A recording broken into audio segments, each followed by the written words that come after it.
Well, I for one did not expect that. I mean, New Zealand 200 for 3 against Australia at the Sydney Cricket Ground. Devon Conway, yet again, 92 not out. Remember, he was stranded on 99 not out in one T20I against Australia. I think, you're talking about not expecting it. Pretty sure that was New Zealand's plan all along because you saw the way that Finn Allen was going after the ball, leathering it as if it was no one's business. I mean, I saw shades of Nathan Astle in that onslaught, especially the square cuts that he made, the lofted shots. Of course, Astle was a bit more flamboyant. He was actually even more stylish, but Finn Allen, I mean, what a start. 14 runs of stock, 187 meters, 6 that he hit. Then 17 runs came in the next over, then 15 runs, 3 overs for 46. 42, he looked good for a good 50, but then cleaned up by Hazelwood's Yorker. But Devon Conway showed, of course, he has to be good because he was picked for CSK anyways in T20Is. Showed his T20s. T20s, whatever. IPL is bigger. So, Devon Conway, 92, held the innings together, had a good partnership with Williamson. 23 of 23 balls for the New Zealand skipper. Yet again, a very, very middling kind of a performance. Middling? I mean, 23 of 23 with 100 1-4 and 1-6, 100 strike rate. That's good if you're playing an ODI. Not really good enough if you're playing a T20. So I think his form will be a cause for concern on days when the openers don't fire. But again, wasn't just the openers. Glenn Phillips also, again, didn't really do much. But Yes. Neesham, as I always say, he's one player who somehow plays international cricket better than the IPL. Of course. He's underwhelmed in every IPL team he's played for, which is a big list. Plus, he gets heartbroken in a lot of ICC events also. But Jimmy Neesham. ICC events, international matches, he's always, and look at this, 26 runs, 13 balls, Two two sixes. sixes. That's pretty much, the extent of his boundary hitting. I know. So, New Zealand hit a total of 8 sixes in the whole innings. Short boundaries? Well, actually, no. I mean, one side of the boundary is 65 meters at the Sydney Cricket Ground. The other side is significantly longer. So, Sydney, as you saw in this wicket today, absolutely flat with no assistance whatsoever for the bowlers. Yes, if you bang it at pace around the short length area, then it does climb up a bit. But even then, I mean, look at these bowling figures. The most economical of the bowlers was Mitchell Starc, and his economy was 9.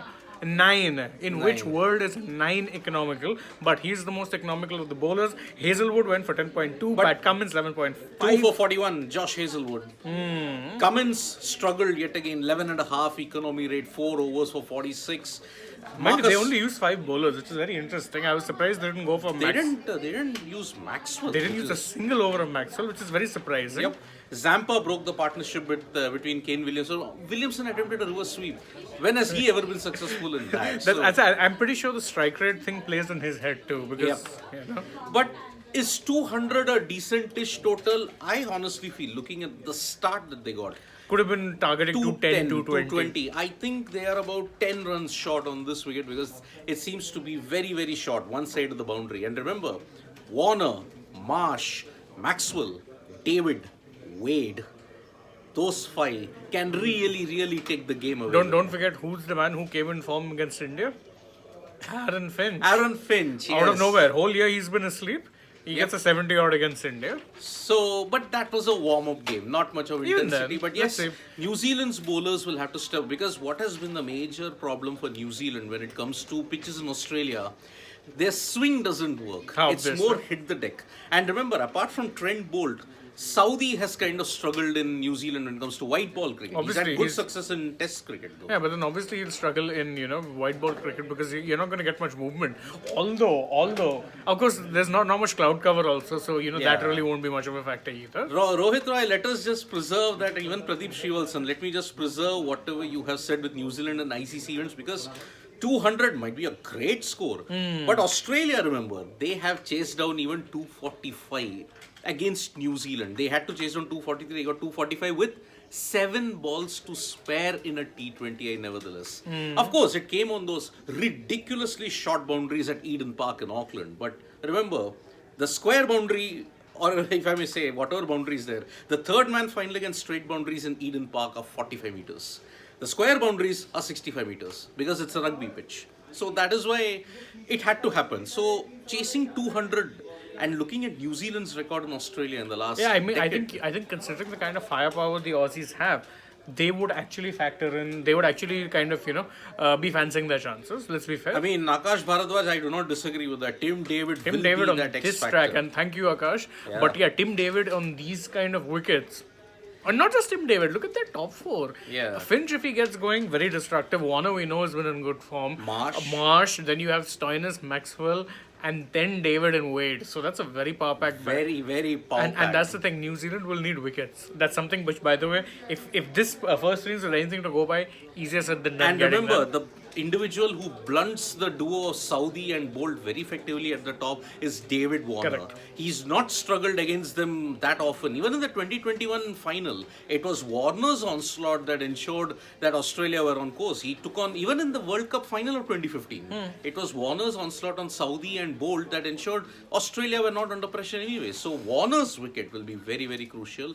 He's got a great record at the Sydney Cricket Ground. And what's your take on Finn Allen? Did he get a chance to play in the IPL? He was picked. He was picked, but I think RCB had picked him, right? Yes, yes. And RCB didn't play him, but he reminds me of Nathan Astle in the 90s, especially that offside drives, the square cuts, and the lofted shots. Vintage Nathan Astle. But one thing is for sure, we're in for a very good chase, I think. It's going to We be are in for a very good chase. New Zealand will need wickets, but their struggles in Australia primarily because their bowlers haven't picked up wickets at crucial intervals. So, and that's going to be tough on this track because Yes. it is to use It's a road. It's to use local terms as a potter wicket. Yeah, it's a road. It's an absolute road at the Sydney Cricket Ground. Precursor to what it will be in all the wickets in Australia. True. I don't think you're going to be getting, maybe yes, you're getting some good bounce, but again, good bounce unless you're making it really climb is just making it easier for the batsman. Anyway, we all thought season start, first time you're playing in October after a very long time, perhaps there would be some freshness, but actually no.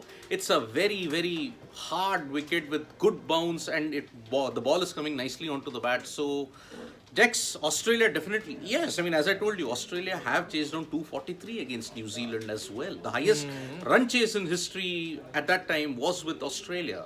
So now it is going to be very interesting. we'll join you for the chase, of course. New Zealand are 10 runs short, I feel. It's possible. I mean, because especially considering New Zealand's bowlers might not be as effective in these conditions, but you never really know. Let's see if they can, spring a surprise. Yep, New Zealand will win for sure. Mitch Marsh factor, absolutely. We are all set for a very, very good chase. So we'll join you after the match. Yep, a win for either Australia or New Zealand. It's going to be a very thrilling match either way. Because this Group 1 is very, very It's a tight group. It's the group of death. Yes. And remember, as I will reiterate again, New Zealand have not won a white ball game in Australia since 2009.